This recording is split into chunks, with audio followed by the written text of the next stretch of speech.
High পরের video আগের ভিডিওতে গীতার প্রথম অধ্যায়ের বিষাদযোগের প্রথম শ্লোকটা বলা হয়েছিল।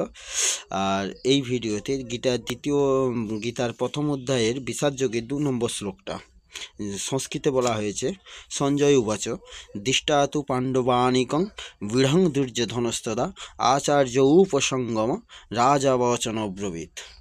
আর এর মধুমেয় বাংলা যেটা বলা হয়েছে সেটা হলো, সঞ্জয় কহিল তবে শুনহ রাজন, সবিশেষ কহিতেছি যুদ্ধ বিবরণ। হেরিয়া পাণ্ডব সৈন্য সজ্জিত তখন, দ্রোণাচার্য পাশে কয়ে রাজা দুর্যোধন। আর এর সম্পূর্ণ বাংলা তাৎপর্য হবে, ধৃতরাষ্ট্র ছিলেন প্রথম থেকে জন্মান্ধ।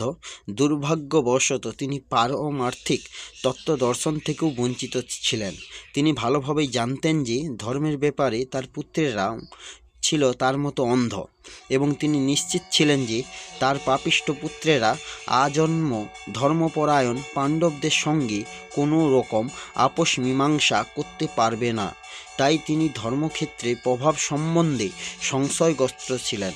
যুদ্ধক্ষেত্রে পরিস্থিতি সম্বন্ধে ধৃতরাষ্ট্রের এই প্রশ্ন করায় অভিপ্রায়টি সঞ্জয় যখন বুঝতে পেরেছিলেন, তাই তিনি নৈরাশ্যগ্রস্ত রাজাকে আশ্বস্ত করার জন্য বলেছিলেন যে পবিত্র ধর্মক্ষেত্রের প্রভাবের ফলে তার পুত্রেরা পাণ্ডবদের সঙ্গে কোনো রকম আপোষ মীমাংসা করবে না।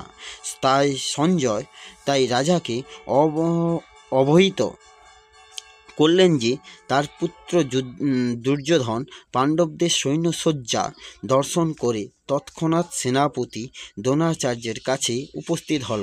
প্রকৃত অবস্থা সম্বন্ধে জানানোর জন্য দুর্যোধনকে যদিও রাজা বলা হয়েছে, তবুও সেই সংকটময় অবস্থায় তাকে তার সেনাপতির কাছে যেতে হয়েছিল।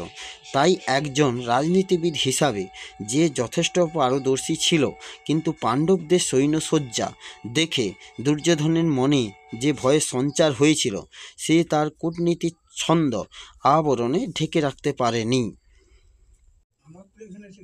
এর পরবর্তী ভিডিওতে গীতার প্রথম অধ্যায়ের বিষাদযোগের 3 নম্বর শ্লোকটা বলবো।